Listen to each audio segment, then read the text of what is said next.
for my Mindamina Massy and Fambra, your channel. You so. Messi said notification button or turning on now subscribe to the any update to be on Sabeka. No, I share. Maybe be a kama. A branch of Mangy Break, you could see in Sam Kakra, a course.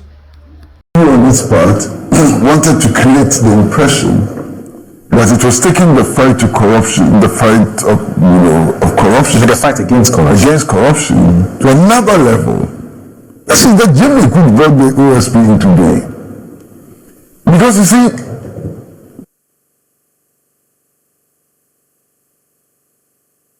part of Article 88 of the Constitution, Clause 1 to Clause 6, has been amended by the establishment of the office of the OSP. Fact.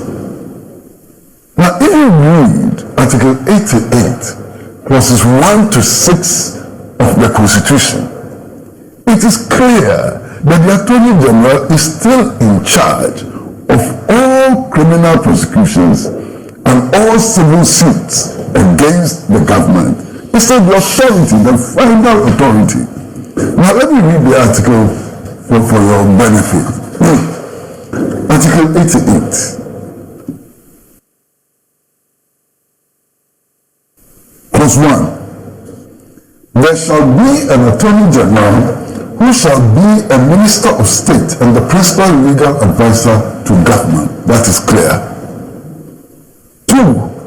The Attorney General shall discharge such other duties of a legal nature as may be referred or assigned to him by the President or imposed on him by this Constitution or any other law. 3. The Attorney General shall be responsible for the initiation and conduct of all prosecutions of criminal offences. Clear. So clear, no other authority in Ghana, including the OSP, has a constitutional responsibility for prosecuting criminal cases other than the Attorney General. 4. All offences prosecuted in the name of the Republic shall be at the suit of the Attorney General or any other person authorized by him in accordance with any law. This is where the OSP comes in. Okay.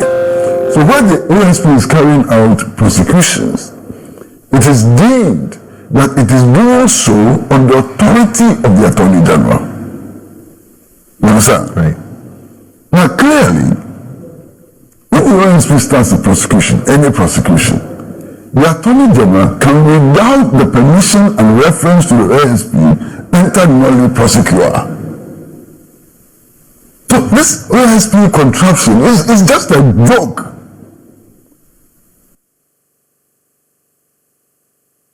A joke created for political purposes. You understand? Now go to 5. It says the Attorney General shall be responsible for the institution and conduct of all civil cases, even civil cases. It says the Attorney General shall be responsible for the institution and conduct of all civil cases on behalf of the state, and civil proceedings against the state shall be instituted against the Attorney General as defendant. 6. The Attorney General shall have audience in all courts in Ghana. You understand? So this contraption, and the OSP is just a contraption. This contraption was created for the reasons which I've stated earlier, but really in substance has no powers. It's subordinate to the office of the Attorney General. Completely subordinate to the office of the Attorney General. So that must be clear. So what did we do? What have we done? We've created an institution that cannot take its own decision. Anyway, please go ahead. Yeah, but you're right. We've created an institution which has no original powers. Okay? Now, with regards to the current dispute or apparent dispute between the OSP and the Attorney General, allegations against Mr. Ken Oforiatta. And I think it's important to emphasize that these are allegations. These are matters of public interest. These are matters that the OSP wants to investigate. So as we speak now, Mr. Oforiatta is not a criminal. He has not been convicted by any court of law. But there are suspicions, there are allegations, there are matters in which the state claims that it wants to set the record straight in order to be able to determine whether or not he should be prosecuted. The OSP started this investigation. Now the OSP insists that it needs the physical presence of Mr. Oforiatta to be able to carry on with this investigation, which may lead to prosecution. Mr. Oforiatta, on the other hand, insists that he doesn't have to be physically present and that he is ready to do everything possible through his lawyers to enable the OSP to establish the facts of the matters before them. This is a contention between Mr. Oforiatta and the OSP. Because he's unwell. Yes, Mr. Oforiatta says that he's unwell, that he's suffering from prostate cancer. Yes. Okay, which is very interesting. That's a separate matter. There are so many people in Ghana who are alive. They are working in the public services. They are working in the private sector. Some of them may be in jail. Some of them may be working at the highest echelons of government and so on, who have prostate cancer. Prostate cancer is not an excuse for not performing national duties. It's not an excuse. Cannot be an excuse. You understand? But that is his claim. Now, in the light of these developments, the ASP, in its wisdom, then declares Mr. Oforiatta a wanted man and issues a red Interpol alert. Of course, the red Interpol alert would not lead to his extradition. You understand?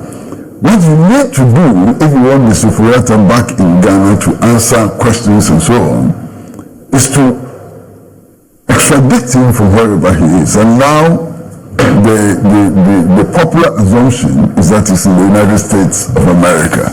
Okay. The OSP, because of its inferior position, inferior constitutional provision, cannot start an extradition process. No, it can't. It cannot. It doesn't have the power and strength to do. Yes. That power is vested in the Attorney General. Because of the OSP's inferior constitutional position. Okay? So what the OSP has to do then is to refer the matter to the Attorney General for action. Strangely, very, very strangely, the OSP now writes to the Chief of Staff to facilitate the extradition. How? OSP cannot communicate with its superior organ, which is the Office of the Attorney General, has to do so through the Chief of Staff. Whenever it is, the Chief of Staff then forwards the letter to the Office of the Attorney General. The Attorney General says, look, we cannot start the process of extradition if there is no docket.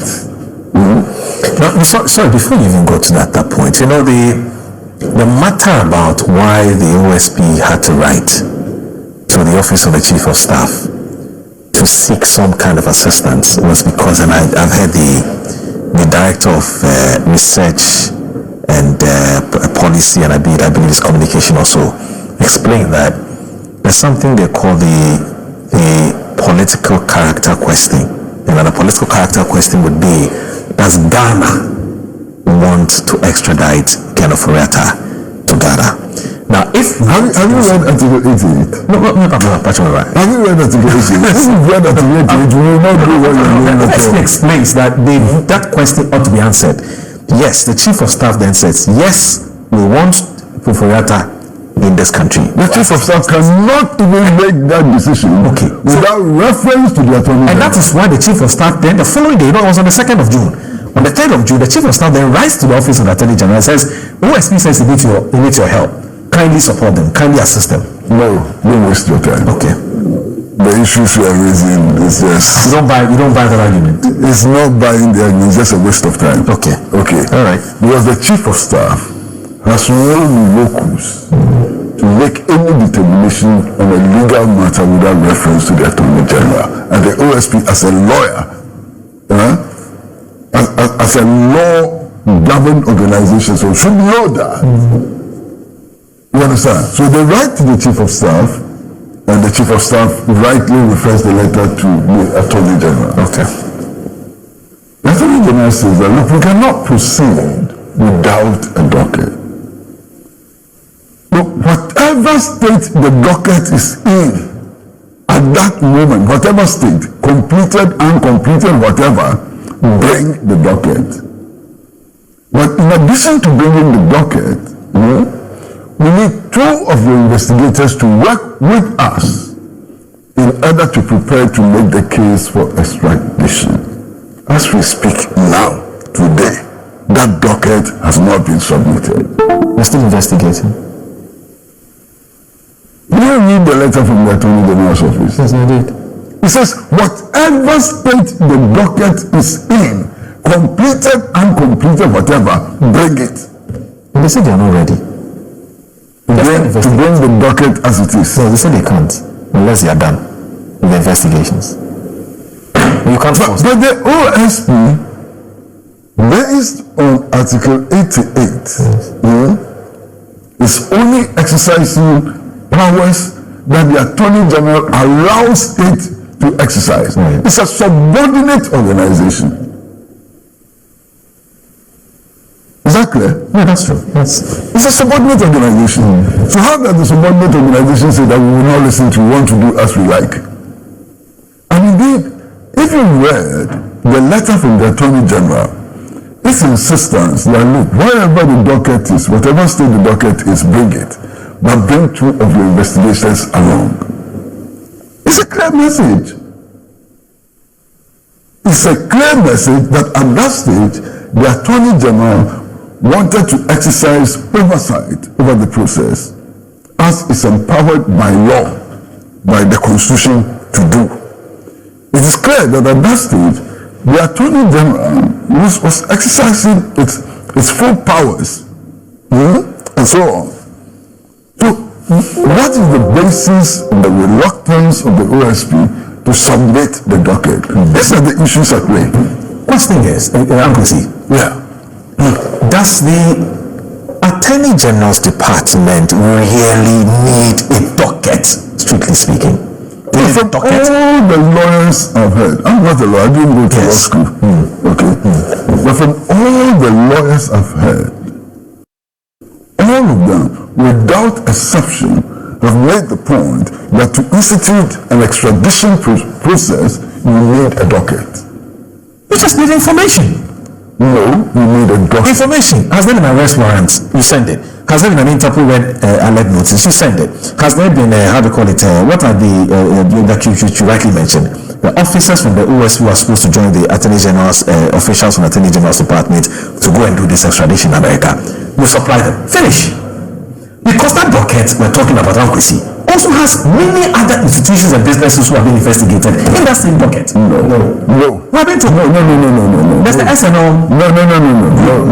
Which is correct. But that is in relation to Ken Ifuriata and his conduct as finance minister. Yes. Finish. Yes. So it doesn't have others, only one. No, but the OSP is saying that you want to extradite Ken from America.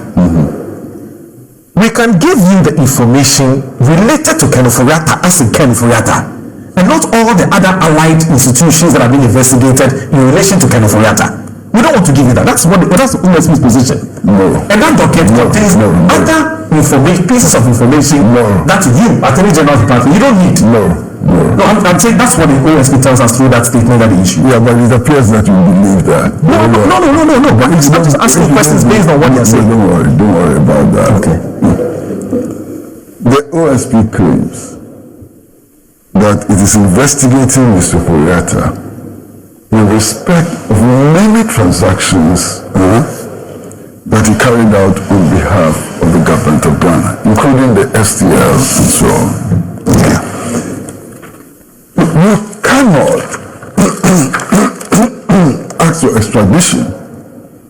without providing information on the transactions that he undertook on behalf of Ghana with all the other organizations. We cannot. Okay. That's the gravamen of the case. That's the basis of the case for extradition. Right. You understand what I'm saying? So nobody should make that argument. Okay. It is too pedestrian. Right. Please, don't waste our time with that argument. It's just too pedestrian. You understand? So this is where we are. Thank you, Sandra.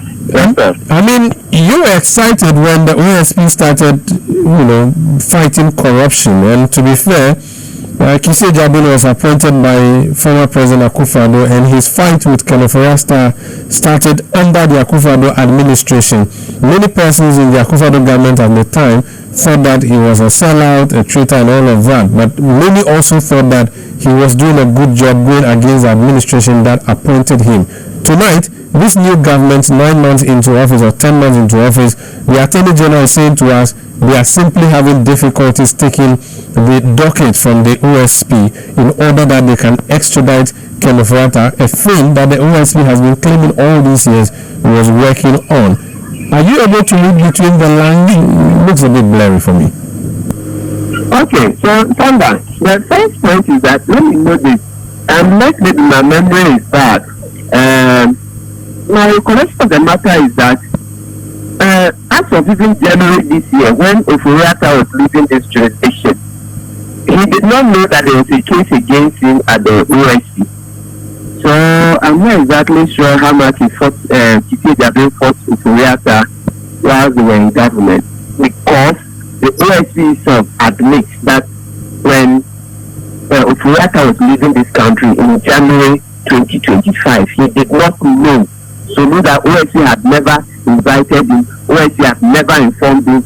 I'm not saying they should inform him he's under investigation, but he knows that if anything, the investigations hadn't reached a stage where they called him in to come and do a caution statement, etc. So it's to put it in context to see whether Kise really stood up to Ofuriata when Akufo-Addo was in office. If anything, I think that Kise had been massacred. That's why Kise Jabin came and sang the Unveils song, and I faulted him later. At that time, I didn't understand. It was after Akufo-Addo and Co left back, and that was the thing he was trying to tell. But he should have been told. Just say that, look, the president is interfering in the work, like Matsami did. You see, so I faulted Kise Jabin for not having that courage. He didn't show the necessary courage. So sometimes it's better to fight a short fight, then you leave, and somebody comes to continue, than you want longevity. You want to manage politicians, and then, because now this case has become an albatross around the neck of Kise Jabin. The case is showing a lot of ineptitude in handling this